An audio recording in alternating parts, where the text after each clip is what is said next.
Welcome back to another episode of Lionheart Radio. I'm your host, Rick Alexander, founder of Louis Supplement Company based in San Diego, California. And for this episode, actually, Memo and Claudia are still out in California, unfortunately living that much better life than I am right now.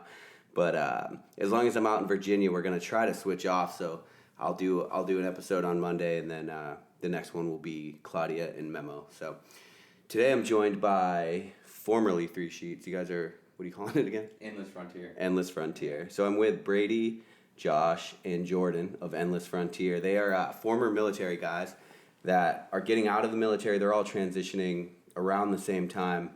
Josh, you're already out. Yeah, I've been out for about a year. Okay, so, and then you're out too, Jordan? I got about 3 more weeks. Okay, and then Brady, you're basically out now too. Yeah. Basically been out for about a year. So these guys are, you guys can correct me if I'm wrong, I know a little bit of your backstory, but essentially you guys got off of a deployment and you pitched together and you bought a sailboat, and then you are going to use that sailboat to sail around the world. And could you guys clue us in a little bit of like what your mission is, like what you're trying to accomplish with Endless Frontier? Yeah, man. I mean, first, like you said, it started out with just us coming up with this, stupid idea. None of us had ever stepped foot on a sailboat before. So, we were just like, okay, well, let's buy one and then we'll figure it out. That's like the easiest way to start getting into things. But, then we started loading it down with gear, and I'd say every day it gets lower on the water line just because we fucking put scuba tanks and climbing gear and all kinds of shit on there. So it's been pretty funny. But are you guys living in it now? Like on and off of it. The winter's been pretty rough, so couch surfing at buddies' houses is like kind of a big deal. Brady's been staying on it more. I've been running around kind of raising money and. Okay.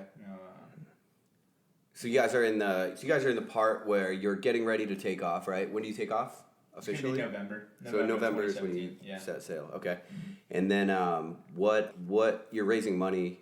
You're gonna build a company out of this. That's me raising money, me going out and working and doing stuff like that, just kind of pooling money together. So we've got a safety net, and we got stuff to throw toward the boat, right? And then on the goal of this, around the world is less about circumnavigation and more about just going to see what's out there, going to expand our horizon, not necessarily. Just get a check in the box where, we've done this circumnavigation thing, which would be cool, but, it's more about just, I guess, us. Yeah, sure. So you're not raising venture capital then. You're just kind of getting your own bankrolls up and then getting ready to go. Yeah, and we each have 3 or 4 different odd jobs that we've been trying to tackle down, like on the weekends or at nights or whatever, like blue collar stuff. But yeah. It's been a lot of fun, man, just that experience of putting everything we have in this thing, So what is the actual mission of it? Is there no mission? Is it kind of... I mean, I guess the mission would be it's more of a personal one. Mm-hmm. There's the adventure portion of it, and then with any great adventure, great personal journey, there's going to come some sort of period of, enlightenment, if you want to call it, or just self-discovery. Yeah, sure. So that can be a big portion of it as well. Yeah. Just kind of... I think that a lot of us, we talked about it earlier about just having the boat and us 3 guys coming together and deciding that, hey, we want to do this. We all have different goals, personal goals, but the main goal is that we got this boat and we're going to go and experience the world. I mean, my draw and the desire to do it might be a little bit different from everybody else, but I think we all, in the end goal, have the same desire to go and explore the world on our own time instead of having, the military and going around like that. You get to do and go and experience 20 different countries when you're in the military, but sometimes it's stopping off at a gas station for 5 minutes and then moving on versus really going and indulging yourself in the culture, meeting the people, finding out their problems and kind of like being a part of something different than, just the American society. Right. Seeing other cultures and how they work and what ideas fall from or whatever they do. Sure. So. Is that what you care most about, like experiencing the culture aspect, or? Yeah, that was a big thing of mine because I don't plan on just not going around and traveling, but also if I run out of money, getting a job wherever I'm at. Yeah. And bartending, working in a construction site, and actually trying to pick up the language if I can. I think that's just going to come with learning and hanging out with them Absolutely. and being a part of whatever culture we get introduced to. Yeah. So it'll be a lot of learning on that part. I mean, anybody who's ever really traveled, it's like another sense of awareness that unfolds when you get to go at other places and talk to other people and get other people's point of views. You're not just getting like a media source of what's going on, but straight from the source. Right. Which is cool. It's cool too because I know for myself, like I've been to 57 different countries in the military, and I mean I could tell you about 4 of those countries probably. Yeah. Really, Yeah. right? Like you're protected by the military, like the bubble that is the military. So you're like not out in the culture, and then I think the other part where you guys will get where you'll find like the enlightenment, like you were kind of talking about, Josh, is like, dude, you're gonna you're on limited budget, you're trying to make a business kind of work, kind of figure out what that looks like. Like you are for sure going to run into some like hard, shitty times. Yeah. You know what I mean? It's where we have to like pick up those random ass odd jobs that we wouldn't be Yeah. like comfortable with, like bartending somewhere, working on somebody's farm. But that's all part of the experience. And like the sailboat really, I don't know, grabbed me because it was like, it's slower, but it's also cheaper. Like it's fucking cheap. And we got our whole fucking house like anchored off somewhere. We're not paying anything, so. Yeah, yeah. Do you guys buy that thing cash? Yeah. You own it outright? Nice. Yeah. So that's a big one in my book, being completely free. The sailboat is completely free. Everything you own, everything you want can go right in here. You can outfit yourself for whatever kind of adventure that you have, but you can't go anywhere if you're not, I guess, freed from every other obligation. You can't have any debts, you can't have any plans. You just like, you scratch everything, cover everything, and then you just go, and you're allowed to do whatever you want. Right. Yeah. Do you guys get some crazy reactions from people? Like, what do people, like family members? Yeah, I mean, really just from, like, I don't know, what I've gotten most is, like, people around the dock. They're just, like, they're just so into, like, the sailing lifestyle and all these, like, crazy nautical terms and shit. And it's, like, not that we're diving into, like, necessarily, like, diving into this, like, sailing thing, but it's just, like, raise the halyard, man the helm, like, all this shit, dude. Like, our mentor's helping us out with that.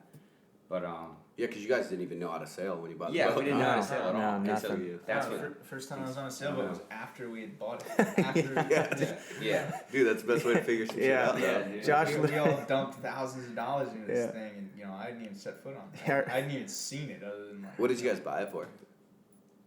53? yeah, 53, yeah. 53,000? That was the funny Yes, part dude. too. Is like About a $53,000 boat without knowing how to use it. Yeah, it's so funny. they texted me. They're like, "Hey, we found a boat." And I'm like, "I trust you." Yeah, I remember that phone Really? call too. I was like, Josh, we found it. You're like, well, I trust you guys. I was like, okay, cool. So we got to make sure it's not too shitty here because Josh is trusting us. We got it and set it up, and there was a couple quirks with it with any boat, but it wasn't anything too major. We really inspected it. We took it out like once. Okay. So it was really Dude. And then like the day like we're buying it, like checking it out or whatever, Jordan like jumps in the water with a mask, like he knows what he's doing. He has no idea what he's looking for under the boat. You know what I mean? I He's came just, out of the water. I was feeling like, the it's bottom. clean. Let's get it. Just gonna. Dude, I bet that fucking boat owner, was it a salesman or just somebody who bought it off an owner? He Yeah. bought it off an owner. Yeah, it was a Okay. previous owner who sold it. Yeah, dude, I bet he saw you coming from 1,000 miles Oh, away. yeah, dude. He saw the fire in our eyes, the dream. Yeah. Yeah, this will suit that Yeah. shirt. See, I remember it. He was like, this up $5,000. yeah. Yeah. He was like, He man, didn't tell us about the electrical nightmare and Oh, some of yeah. the fucking rust and fiberglass. You falling didn't down. have Yeah. to. It seems Yeah. like. Yeah. He was an electrician, so he did his own custom work with that. So we had to kind of trace those lines and fix it up. But Yeah. it's we're growing. Like that's the coolest thing about this adversity that we're falling into is growth comes out of it. Oh, for sure. I've sure. never really got that experience before. Then you join the military, you get it, and now getting out of the military, you kind of same thing. That's when the most growth's happening. It's getting pushed out of our comfort zone and adapting to it. Yeah. So Yeah, we've for really sure. enjoyed that. Yeah, I don't have, obviously, I don't have a lot to compare it to, but just when I think about it, when I talk to people, like, I was talking to you before the show, and I do, like, a lot of these ultra marathons, and people ask me, like, you can't describe to people why you do them other than, yeah, there's growth in that discomfort, Yeah. And I think so many fucking people, like, especially in America, especially today, when there's an app for everything, it's like, something we talk about is like you can order groceries on an app. It's like a couple thousand years ago, ordering, like, there was no ordering groceries. Like, if you wanted food, this was a life or death thing for you. Yeah. And you had to, like, go out and fucking fight for your food. right? And so that was like discomfort. And that's like how we ate. And now something that used to be life or death is just touch your button and it'll be here. Yeah, I mean, people want push button easy, and so when you tell them I'm intentionally choosing hard, like the exact opposite of what you've built your life on, right? They can't wrap their minds around. Right. They don't understand that like there are a lot of people that still want, refining fire. They want something to make them harder. Right. Yeah. And then a lot of people think they want it, and then they don't want it. Once it starts to get hard, Bad idea. I mean, that's what I think when I'm like 60 miles into a race. I'm like, fuck, do I do this for every time? Dude, I hate this. We've had a couple of those, man. I remember it was like about a month ago. I was looking at Brady. There's something that broke off on the boat. It was just a light. I was screwing it in, and it just popped off. And I looked at him. Fucking straw that came on the back, dude. He looked at me. He's like, "I'm gonna leave for an hour. See if you could sink this thing." And I was like, "Gotcha." Is that what we were working on like all day? He's so mad. He's like, "Don't tell Josh either, man." Dude, but it's funny because we've said like over and over, like our fucking projects are outlasting our beer like by double. Like most of the time we'll start off with like 6-pack or whatever. Be we'll just fucking drink some beers, hang out on the boat, and fix it up a little bit. You going straight into the night? Yeah, go straight into the night. Early morning, dude. 2-hour job turns into 2 Like, days. You don't want to stop. That's why BOAT, dude, stands for bust out another 1,000. Yeah, right? absolutely. You guys are living it right now. Yeah. But yeah, dude, I think that's why in the last like 10 years, you see this. You've seen this huge fucking growth of like Spartan Race and Tough Mudder and CrossFit and all these things that like. All these people are in their fucking lives and they're creeping around the streets like ants and they're just going to work and they're coming home and they're ordering food on an app and it's like you give them the chance to run 3 miles through the mud and it taps into something that's like deeper than that. You know what I mean? Taps into something from our heritage that, so I think people are going to be really intrigued to watch your journey because nobody really like the percentage of people that would be willing to do what you guys are doing right now is very fucking minimal, I would say. Yeah. The amount of people that are going to be really excited about like vicariously living through it, though, probably going to be a lot. Yeah. You guys going to podcast throughout it or what? Probably stuff like this, right? Just meet interesting people and. Such an amateur boot, dude. Alright, I'm drinking out of a fucking boot right now, and I just pulled such an amateur boot. Pre-workout in a boot. Yeah. And I didn't tip. tilt the fucking shoe. Yeah. God. Amateur status. What were we talking about? I have no idea. Just got pre-workout in my eye out of this boot. But no, dude, it has been cool for like already people to live like vicariously through us. I mean, like, there's been so many old timers around the dock just want to hear what the fuck we're doing. And then, just like through our youth. And like other guys that own boats, you mean just down there? Yeah, that's what I was going toward with the podcast. Like, the people that you meet out here, they're ridiculous. There's a French guy on our dock, random dude. Like, ask him a question about electrical system on the boat, and he comes out from memory, translating from French in his head to English, and writes out all of the like ohms. And like how to calculate amp hours and wattage and all this stuff, and he does it from memory, writes it down for me, and then just randomly goes off on this awesome philosophical tangent about. Like how you have to chase your dreams, and his dreams have to become reality, or else what kind of man is he? And it was, dude, it was like, yeah. And then like, what was his story? Like, I guess briefly, like he was 30 years old, living in France, and he just decided that he wanted to hitchhike around the world, and so he went and did it. It's just like, I went and hitchhiked just around the entire world, and then decided he wanted to live in America, moved to America, decided he wanted a boat and wanted to sail across the Atlantic, and he's done that. So he keeps on achieving everything. Like, to get someone like that on a podcast, you are never going to meet that guy. Right. You're never going to tap into that crazy life experience unless I just put a microphone in front of him, or we just sit him on the boat with us and crack a couple of beers. Like, that's pretty cool. Dude, and that dude has learned shit about life that you could live 1,000 9-to-5 lifetimes and you'll never figure out about yourself, about people, about culture, about the world. Exactly, dude. Yeah. And that's what we're surrounding ourselves by. Like, that guy was a gym at the dock, but we probably wouldn't have found him anywhere else. And so, like, with our adventure and the people who we're going to, anchor next to, it's just going to be Meet a wild lot of adventure people. with that alone, just, like, meeting these different people. So, Yeah. That'd be really cool. Dude, that is cool. Like, they say, like, if you're the smartest person in the room, you got to find a new room. Like, that's what's going to be awesome for you. You're always going to be in a new room. Yeah. Like, you're always going to be, like, growing and And that's what's cool about being around people like that guy that you're talking about, is they like force you to level up. Because when someone tells you like, oh, I'm literally just following my dreams, you're like, well, fuck am I doing? Yeah, exactly. You know, it like forces you to level up. Someone like that, the rules just don't apply to. He doesn't care. Right. It doesn't matter what you say, like what your expectations are. He's on a completely different wavelength, and that is like, that's cool. It's pretty incredible to meet people like that. Yeah. Well, and that's the other thing you realize when you meet enough people like that, is like there isn't a normal, like, people have these preconceived notions of what normal life is, what a normal life should look like, societal norms of what you should be doing with your life, which is go to college, go to work from 9 to 5, get a wife, have a kid, whatever, American dream, right? But that's all just constructed shit by us. Like, if you decide normal for you is doing everything you've ever wanted to do in the world, that's normal for you, right? People don't realize it's legitimately that easy. Like, that's all you have to do. Yeah. It's just like, no, normal for me is not going to be that, right? Yeah, normal for me is what everyone else is doing. Yeah. That's what a lot of people.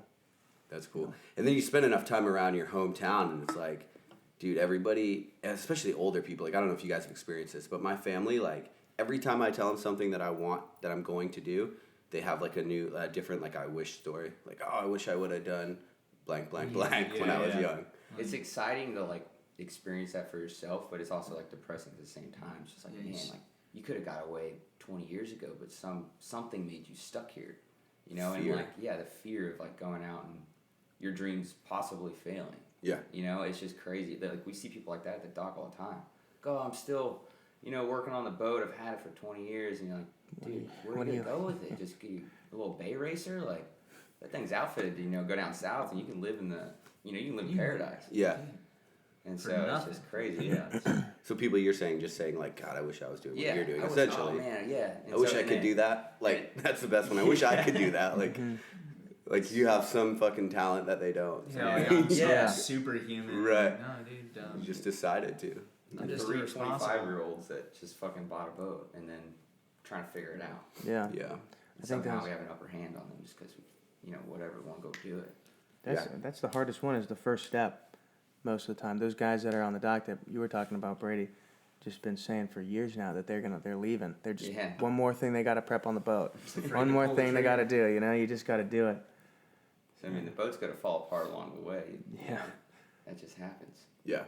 Because I mean, we're like, oh, we bought this boat. And we're like, you know, the guy says it's good. We gave it like a test run. Everything's there. Everything's outfitted to go down south. But then shit just started breaking. So I could see where they would like snowball into that. Mm-hmm. But you just kind of roll with the punches, I guess. Yeah. Well, and I mean, that fear that people have is based in reality. Like, a lot of people follow their dreams and fucking fail. And they end up like bitter, or they end up mad, or they end up thinking it's impossible, depending on, you know, the scale of that dream is relative. But like, I mean, a lot of people fail. Like, the success stories are a lot fewer than the fail stories. But the success stories usually get a platform, and so people are like, "Oh, yeah, right." I mean, you know, think about Steve Jobs' story. How many times did that guy fail? How many times did that guy get shit canned before, you know, he made this enormous, you know, technological giant that is Apple? Right. Like, I mean, dude never gave up, never sold out, and just kept on hard charging. Now, look where that got him. And I think that like He's people dead, like right? that. Got him dead. I think it'll get That's us what all got there. him. That's what hard work will get you. I think that what we found like through the military and stuff like that is like we all kind of relate on this different relevance scale. Like, stuff doesn't bother us as much just because we know what failure looks like, we know what hard work looks like, and then also how to like actually enjoy life and like be grateful for it. So it's a different scale when like people throw a problem at us. We're like, oh, that's, you know, irrelevant to what, you know, is really happening right now, or what you could bring of that. So it's just, I don't know, that part's interesting. Yeah, it seems like everyone makes it out to be just impossible.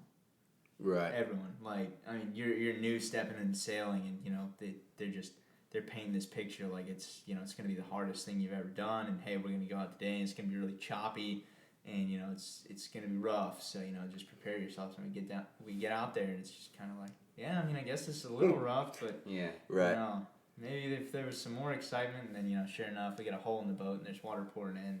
Yeah. It's just like, But like even then, with that, yeah. like it's not that hard. Because Yeah. we went out, like one of our mentors like took us out, and he was like, oh, I want y'all to experience this. It's like really rough seas or whatever, and we get out there. I can't really remember what the swells were like. Like the wind was fucking 3-4 feet. like Yeah. Yeah. Didn't even. But and like we're out there and we're like, okay, this really isn't that bad. And like, this buddy was helping him out and he was puking his guts out, and we're all just kind of looking around like, I guess this is it. Like, is this how fucking gnarly it gets out there? And then, then we started taking on water, and then because Josh and I had removed the shitter, and so we didn't like properly like close this valve in the front, so water's just like shooting through the bow. And then so we had like a little hand pump and a bucket, and so we were just like hand pumping water out. And our mentor's kind of freaking out, and we're just like, this is really not that big of a deal for us. It just seemed like so like wow, whatever. Yeah. Just work through it. Dude, that's actually what made me hate sailing is I remember I went, dude, and this guy's like running around sprinting, dude, like, jiving hose. I don't know what you do on a sailboat. Like, he's got all these terms, dude. Jiving hose. Yeah, dude. He's got all these terms, and he's like ripping through stuff, like pulling rope. He's like, grab that fucking thing. And I'm like pulling it. And then he's like, all right, we're doing it, dude. And I'm just looking, we're going like 6 miles an hour. And the same rock is just like off of my bow, and it just won't fucking stop. I'm like, this isn't that cool. It's fucking hilarious. Dude, but that's another good thing about like, all hard times, pain, discomfort, whatever is all relative to whatever your world experience is. Yeah. And you guys have the distinct advantage of the fact that you were in the military, you were in during a turbulent time to be in the military. So there's like a lot of adversity built into that job anyway. Mm-hmm. So now, again, the best thing, like for me, like running is the best thing I can think about, but to compare it in my life. But since I run a lot of these ultra marathons, it's not really hard for me to sign up for a marathon and run it the next day, just because relative pain, that's not even near, right? And so that's a good thing. It's like you constantly level up, and you'll get a lot of people that are like, how can you do that? Like, how can you guys sell all your shit, buy a $50,000 boat, sail around the world with no other objective than to just grow, right? And to just explore. For people, that's like that's crazy to them, but really relative, like as far as hard times that you've been through, it's kind of probably in the middle, I'd have to imagine, right? I mean, yeah, I think logistically it's probably harder than anything any of us have ever done. Uh-huh. But other than that, like, oh. Yeah. And learning things on the fly, man, it's really not that hard. Especially when you practice a few times, dude. We, like with sailing and like a few of the moves and terminology and all that, dude, we got it down. Like, it's just really, like I might be, underplaying it a little bit, so be it. But it's just funny to see how fast we've been able to learn, and like some of our mentors have been impressed with how fast we are to learn. And I think that's just that relevant scale thing I was telling you about. Like, okay, right, we got this, right, yeah, and confidence. So, and you guys have an Instagram, right? What is your Instagram? Endless_frontier. Endless_frontier. Okay.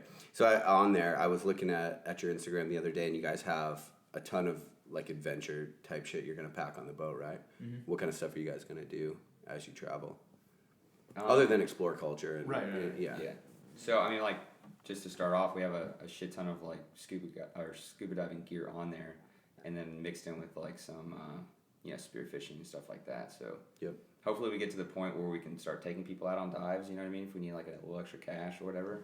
But really right now it's just for us to kind of like explore a little bit while we're out there. Yep. Looking at, surfboards and, the scuba and spearfishing stuff. And then inland, there's anything and everything you can possibly think of. Like from soccer cleats to ice climbing gear. Mm-hmm. That you guys have? Yeah. We've got ice climbing gear, you got screws and ropes and axes and, all that stuff that you need. Ski gear, rock climbing gear, all the cams and quick draws and runners and all that stuff that you could possibly want to climb, big walls. Yeah. So we've got it all. Yeah. And then Jordan. I've recently gotten to base jumping, so that'll be something else. I'm just looking now at what things I can plan to jump off of, and live from the experience. I'm be clear, base jumping, you throw the parachute and you live on those experiences, so it's pretty cool. Yeah, I know what base jumping is. I'm just surprised at the nonchalance with which you brought it up. Yeah. You know what I mean? Yeah. Like, Yeah, so I mean, recently I've been jumping off bridges and trying to throw a parachute out before I fucking hit the ground. Before I So that's been cool. Go monotone. Yeah, it reminded me of when I actually told my mom, first, hey, I'm joining the military for the first time, the look on her face, God bless her, she's a saint. Yeah. And the next thing was, hey, I'm going to go and I'm buying a sailboat with two of my buddies, and I actually have never met one of them, but I know the other guy, and we're going to go and just experience life. Yeah. She's like, okay, man, I'm giving you that same face as when you told me you're going to join the military. And then 2 weeks later, I told her that I, got into base jumping, and then she was devastated. But, she'll get through it. Yeah, it'll be okay. devastated. I think the thing is, lots of love pushed her way, and it's going to be good. Oh, you're a mother. I mean, from the time you leave the base, right? Yeah. How long are you in free fall? Are you? Oh man, before you not can throw long the at chute? all. So I recently just went to a course. It was over in Idaho. Yep. And it was 480-foot bridge. Yep. So the free fall time was about 2 to 3 seconds, and Okay. then you would you'd be under canopy for maybe like 4 or 5 seconds, and then some of the guys who are a little bit more experienced, man, they'd be opening up with 1 second of canopy time. So as you get better, Yeah. base jumping is I guess when you get used to it, they joke around and say, oh yeah, base jumping is boring, so you got to mix it up a little bit. And now guys, they do gainers and they'll do other shit like that. And I'm just trying to work on my opening skills and not dying. Right. And these other guys are like, man, I'm going to do 2 gainers and a flip, and then I'm Yeah, going to you throw see this. And people skiing off cliffs. And Yeah, base yeah, jumping. yeah. I'm Stacking on each other, dude. I'm like very in free basic. fall. I'm a That's basic. insane. Yeah. I'm a basic bitch in the base jumping community right now. Yeah. But I'll get there. Yeah. So that's what's pretty cool about That it. is fucking cool. Yeah. Didn't you?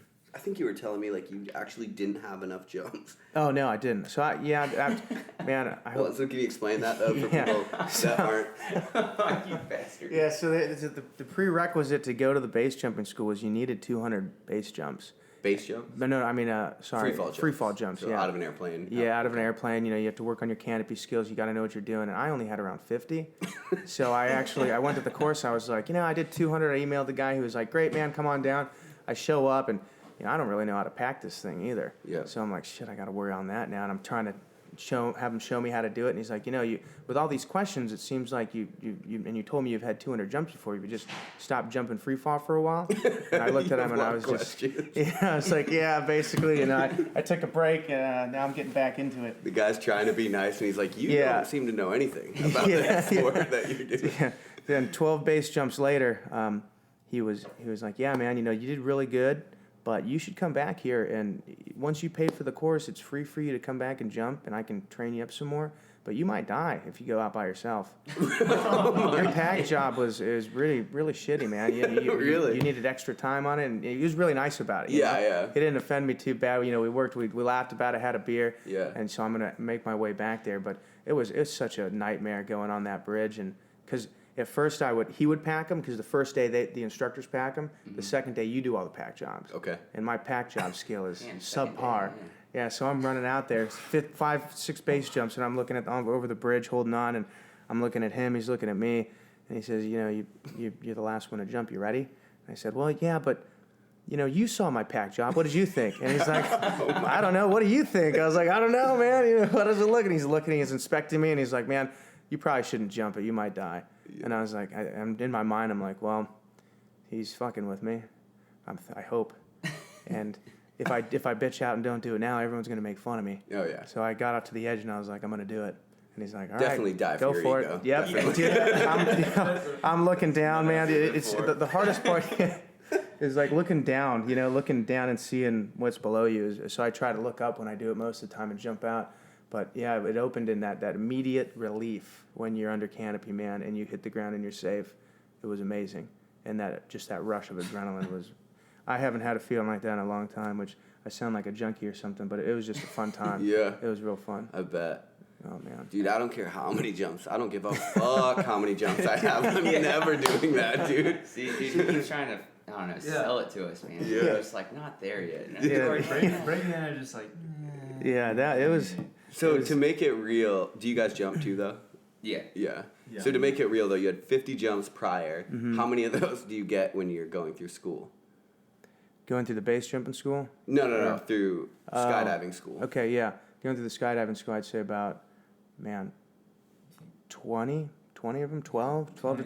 20 to 30. Okay. depending on- Yeah. So were only 20 of your jumps then just you, and the other 30 were with an instructor? No, so 12 You had of them, 50 jumps 12 of them, outside of yeah, school. 12 of them Okay. was with an instructor, and then the rest of the 50 was Oh, okay. with, going to an actual drop zone and jumping. Okay. So yeah, there was a little bit of time over there. I think that was the big thing too, is I actually did put a little bit of time into going to drop zones, but I Yeah. think I spent more time at the bar at the drop zone than actually in the plane. Such a solid plan.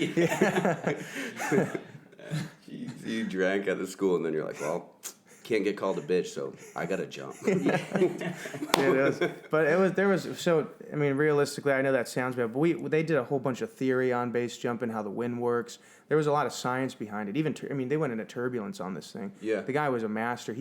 This guy's been jumping for over 20 years. Yeah. And he would say, the best base jumpers never get to teach because they die. So he retired early on, and he's like, okay, what I'm going to do now is I'm going to actually put up a school and teach people. So he takes on 5 people every month, Yep. and he brings them through, and he would tell us, he'd be like, look, it's not as complicated as you think. You could basically put this chute and fold it up in a couple different ways and throw it in this pack shop, and it's going to open. But they teach you how to do it like 95% perfect, right, out of 100. Okay. So that because it only takes about 30% of it to actually open up. So it's pretty intricate, the whole course. So My it first teaches you pretty question good. would be, if it's not complicated, why are they dead? Well, Yeah, why are the best ones that's dead? that's Like- what that's very true. So that where is the actually wind because plays you a huge role, you keep right? on because and that's what they say, like, hey, base jumping gets boring once you do the same thing for too long, because they're looking for the next thing. So you do base jumping, then you do the wingsuit, and then you're doing things that you probably shouldn't be, like Gotcha. pushing the Keep limit. pushing it. Yeah, and then you're You get, like hitting a false tree. sense of security. Oh yeah, dude, Yeah. big time, man. These guys, you can Google stuff on YouTube of this. Their YouTube Yeah, the videos. wingsuit and, thing's like blowing up. yeah, that's where they did the statistics on it in the class. He was saying that people have been dying because of the wingsuits more than the base jumping. Really? Because those are two different sports. People think if they can base jump, they can wingsuit. But to be a good wingsuiter, you actually got to go in a plane and jump out and do at a drop zone and practice in the air. Yeah, learn how your body flies. I could Yeah, imagine. exactly. Right. Because there's like a whole, there's a whole way to actually be on a mountainside and jump off and actually open up to wingsuit. Yeah. That if you don't do right within the first 2 seconds, you're dead. You're just Right. falling. Because there's a certain. It's like a bird flying if the wing goes out, and you can't really open back up. Sure. So these guys gotta there's a lot of practice that goes into it. I mean, he Yeah. told us, he was like, if any of you guys want a wingsuit in here, you need to be jumping. You have to have at least 1,500 base jumps. So I'm not gonna lie about that. Oh. I'm not gonna do 100 base jumps and come back in and be like, hey, sweet Yeah. man, I'm good. Bring me Yeah. up. That's Yeah. gonna take some time. So I will definitely. That's where the safety comes in. And doing that actual course, it makes you realize how unsafe it really is, because it's so easy anybody could really jump off and throw a parachute. Yeah. But it's so easy to do, but it's so easy to fuck it up too. Right. So it's pretty. I mean, like, you've been in the wind tunnel or Yeah. practice with that. Like, you Yeah. flex your muscle wrong, and it's like it throws you off a little bit. Yeah. But Yeah. with a bridge, like, you have very limited time to correct. That's what it would seem Yeah. like. Oh yeah, and he made a really good point to show us some videos of, base jumping gone wrong before we actually started base jumping. So it was like, he's like, if you guys don't want to do it, there's the door. Don't feel bad about it. Yeah. And I'm like, Jeez. fuck, dude, I'm sitting there just thinking, pondering, man, I hope I got to do wondering and such, man. I'm like, Yeah. let me redo my pack job. I spent that whole night packing pretty much, so I could get better at it. But again, through adversity, we succeeded. Didn't fail. Yeah. Could have been a costly failure. For sure. Yeah. It'd have been 2 sheets. 3 sheets would no longer be. You guys a forced rebrand. Yeah. Dude, it's always amazed me, the nonchalant behavior of people that are used to being in the air. Like me personally, my thing is, even in a plane, I took pilot license lessons for a while. And it's like, dude, you are too high to be fucking around. Yeah. You know what I mean? And I'm like, I remember gripping this steering wheel on my very first flight, and I'm sweating, and I'm talking to the co-pilot, and he's like, and I'm like, dude, have you ever bought a plane? I don't remember what we were talking about. And he's like, I did. I had 2. I built one, crashed them both though, so I don't think I'm gonna do that again. I'm just like looking at him like, you fucking crashed an airplane, man. How are you This alive? isn't like, you're not in a parking lot. Like, God. Jeez. So is there any, as you guys set sail, is there anything that you definitely want to do? Like, does that make sense? Like around the world, are there like things like, oh, I got to climb whatever mountain, or like, I don't know, if there's like the highest bungee jump in New Zealand, that's something I want to do. Like, do you guys have any of those kind of like bucket list things that you're trying to knock out while you're going, or? Yeah, a few along the way, I'd say, but I mean, nothing really too concrete. We keep it kind of open, but I mean, because there's, you can climb everywhere, but like, you know, we toss the canoeing down the Amazon, like, you know, around, and then we had like this crazy idea of possibly going, you know, to Mongolia and seeing how far we can horseback ride through it. So Kind of park the boat in Mumbai, Yep. get it taken out of the water. Mumbai is northwestern India on the coast. Park it there, get it taken out of the water, buy a couple of dirt bikes and ride through the Himalayas, through China up to Mongolia. Yeah. And then ride horses the breadth of Mongolia, or the width of Mongolia. Right. hopefully sell the dirt bikes for like a couple horses each. You Yeah, know? just trade them. Yeah. Get some remounts. And You look like you need a good bike Dude, there. that would be fucking sick. That'd be nuts, right? Is the dirt bike to horse ratio like that? I really don't know. I haven't checked the market recently. Right. Yeah. We gotta check the Mongolian That market. might- That's crazy. So you guys you're leaving from Virginia Beach, right? Mhm. Okay. Do you know what direction you're going first? South. Yeah. Okay. Yeah. Straight south. Because you guys are leaving in November, right? So that's gonna be cold. Yeah. Yeah. For a it'll be while. little colder. It's and I mean, really, we're just dodging the hurricanes, right? I mean, we could leave now, but there's still stuff to be done on the boat, and Prep. yeah, and I mean, really just decompressing from the military as these guys are getting out, and then by that time it'll be hurricane season. Hurricanes and boats don't really mix, so Yeah. at that point, just go down to the islands, intercoastal all the way down to Florida. Yep. Round Florida, and then cut our teeth in the islands, play around where, you're in relative safety. Okay. Like the Virgin Islands? Like down there? I mean, Or like all of Bahamas? the Or where are whole you Caribbean, thinking? Like Okay. any island you can think of, all. Okay. And Yeah. then down to South America, probably. Mm-hmm. And then what? You're gonna go west after So- that? I mean, at that point, we've got options. I Yeah. mean, we can go east. You can cross the Atlantic. You can go through the canal and cross the Pacific through the canal and go up to Alaska. The Panama Canal. Right. Yep. Or, we could head south. We could sail around South America. You could either round Cape Horn or go, straight to Magellan, and then, spend 6 months to a year in South America. Mm-hmm. And then come up on the other side and have the same options again. So you guys really don't have a time frame in Yeah. mind. Like you are No, just not at all. 100% open. We did it first, and then Josh brought up a good point about, why make a timeline? Right. Just go with the flow and see what happens. Yep. And that sounded a lot more appealing to me, because I'm thinking, man, if I got 2 years and I can only do 4 months here, 2 months here, I'm gonna go here for a month, and Yeah. it doesn't sound as great. Yeah, that's So. true. Are you guys? Well, hopefully you don't get to like Josh falls in love with a chick in Bangladesh. Pays a dowry. We'll have to time up and Then take you it guys with have us. to leave. Yeah. So, but man, once you get down to the islands, like there's gonna come a point where you're gonna have to leave land, right? Yeah. Because like it'll be relatively safe other than hurricanes and stuff going south. Right. As far as sailing goes.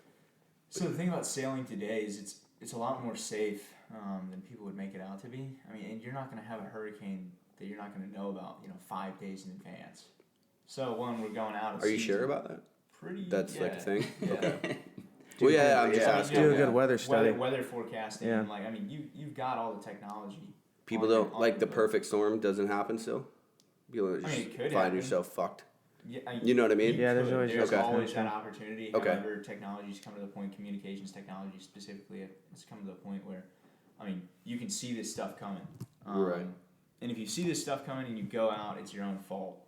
But if you're responsible and you prepare for this, then there's almost always a way out. Right. Like one of the guys was telling us that when they do a crossing of a major ocean, like from let's say Africa over to Virginia, they would pay guys in North Carolina to give them phone calls once a day to give them weather updates. So there's stuff out there that we're learning about. Okay. And before we do anything major, consulting somebody who actually knows is actually pretty good too. We got to join a nonprofit organization. It was called Patriot Sail, and they take vets, military guys out in the water and train them up a little bit. That's where we got most of our mentors. Okay. And they were like, man, if you guys have any questions, ask. And so a lot of guys in that sailing community who've been like sailors for about, 20 plus years, 15 plus years. Yeah, there's definitely a lot of knowledge there. And you have a mentor in place right now? Oh, yeah. His name's Guy. We call him Uncle Guy. We pretty much just pay him in booze and good times, I guess. Yeah, pretty much, yeah. And he's just like interested in helping you guys out. Yeah, just man. to help I you mean, out. that's all. He just loves the adventure, man. That's fucking pretty cool. So he'll just show up on a weekend. He's like, hey man, you guys want to go to Yorktown? And we'll just take it north a little bit and spend the weekend. It's pretty cool. So Yeah. Right. yeah, there's a lot of experience in that guy, and I don't know. It's been nice that he's just been helping us out for nothing. Yeah. Yeah, for sure. He's not the only one. I mean, the marina is just full of people. He'll be walking down and, hey, I'm going sailing. You want to go? Mm-hmm. And someone who's been sailing for 50 years will just pull you onto their boat and, show you the ropes, Yeah. teach you how. Yeah. I mean, it would be an incredibly easy thing to get into because the wealth of knowledge and the people who are willing to teach are incredible. Yeah. They're all there. Yeah. And so have you guys figured out exactly how you're going to, or have you thought about ways that you're going to monetize the whole thing? As far as like make money by doing it, so maybe you don't have to get a job at every place, you know what I mean? Well, yeah. So that's the thing. I mean, we want to set aside we want to have Like a safety net. a safety net, but we want to earn all of that on the fly. We don't want to take that away from the experience. So we want people to experience it with us by sharing it. Okay. But if we go about ways of monetizing it, then it would be something set for later, like a further investment, so that we can live this organically. Okay. So if we fall into engine trouble or the mast goes down, we have to stop, pull off. You have to work for a few months to raise enough money to figure out how to build a new one or whatever. So Right. yeah, we never want to get to the point where it's just the engine's fucked up. Let's just buy a new one because we can. Yeah. So Yeah, everything's so- you want it to happen organically. Yeah. Yeah. You want that full experience. Yeah, to show people that, anybody can do it. you Right. know? Because the main thing is before we thought about sharing this, it was just us. Mm-hmm. We're let's just go do it and kind of find ourselves and take a little bit more time with things. So I want to keep that true. That'll be cool too, because I think a lot of times people, they do something cool, they get some kind of success or whatever, and then they downplay the hard times. Yeah. You know what I mean? I don't know if you've ever exactly. noticed that. People are like, it wasn't that bad. It's it's like a tattoo. People are always like, it didn't really hurt. I'm like, you fucking had a tattoo, man? Yeah. I think you're forgetting. Yeah. It's a needle cramming into your skin. It fucking hurts. You know what I mean? So, people, when you're going through these things, people are going to get to experience, no shit, real time. They're going to see, not the social media version of everyone's got a profile picture. Yeah. And it's Yeah, never with their it's- actual life. No, a photo is 1/10,000th of a second, and it can tell whatever story you want. Yeah. I'm not actually this happy. Yeah. Right. I've been digging holes for 3 months to put a new motor in the boat. Yeah. Yeah. It sucks. Yeah. And that'll be cool. Leave. And then when you do something, then when you're, doing something really cool, whatever, trading a motorcycle for a fucking horse and cruising around the Himalayas, people get to see that too. Yeah. Which would be cool. And it'll be cool if you guys have some kind of, video, Snapchat or, so it's not just that one picture, that one moment. It's people can real time Yeah, for sure. see. So what kind of social media do you have at the moment? Instagram is probably the biggest one. We're working on, pulling Facebook into it as well, and eventually, get a couple of podcasts running. Okay. Or a podcast running. But at this point, it's just, collecting media until we figure out exactly how we're going to run this. And so we'll collect video and photo and then populate whatever presence we decide that we need. And that'll develop over the next, 6 months or so. Okay. So you're kind of building that following right now. Yeah, so we're we'll figure it out within the 6 months. Till November, and we'll be bouncing around the states and stuff like that, finding new things, different avenues of approach, meeting new people, some mentors. So that'll help us out in its own.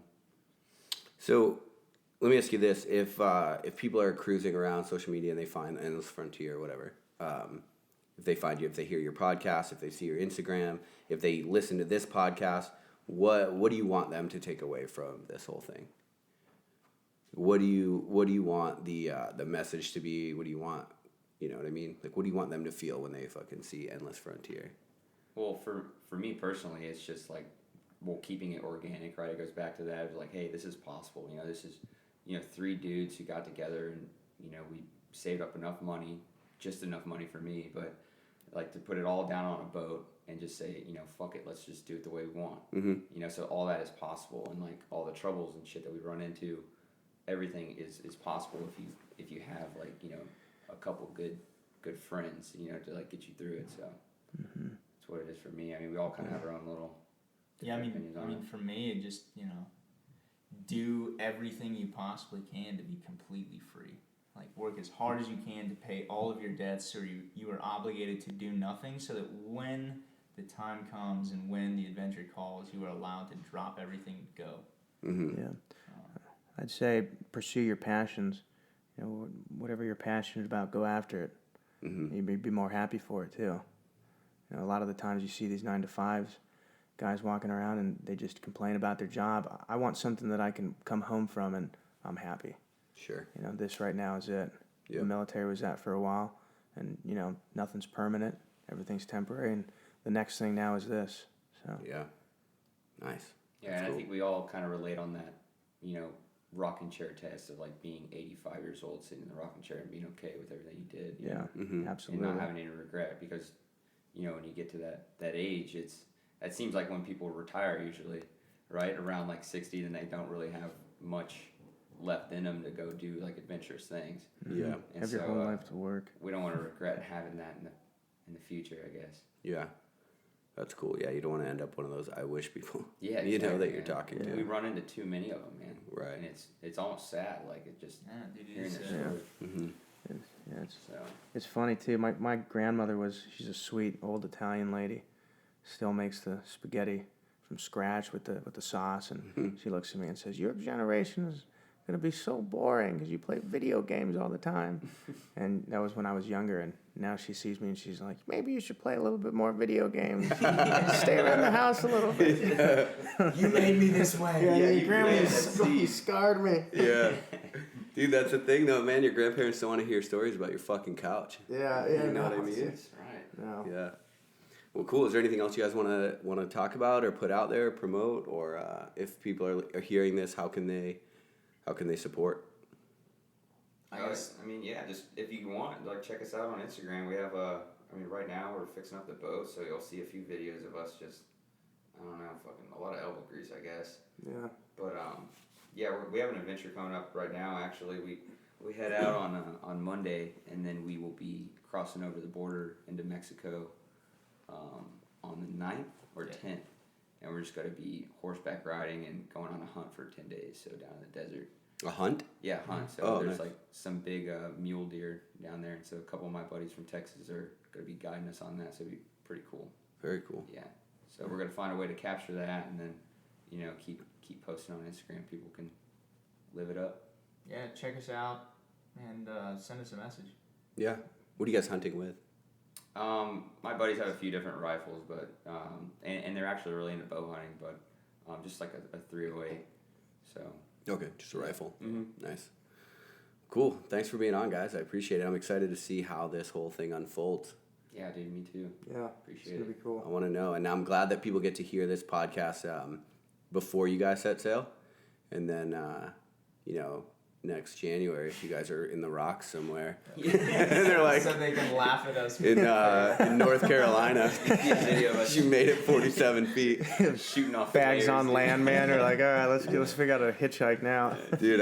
I'm gonna meet you guys in the Himalayas, dude. And I want to talk about your journey again. Sick. Chip the whip. Thanks, guys. Yeah. Thanks for listening to Lionheart Radio. Don't forget to rate us and download our other episodes. For your supplement needs, go to louisvive.com, and for your sports therapy needs, visit movement-rx.com. This Midwest nigga be the coldest. Cleveland is the city where it's hustle or you hopeless. In my closet like a stove, bitch. Only difference is you ain't gon' find this in no stove, bitch. I'm fresher than your whole clique.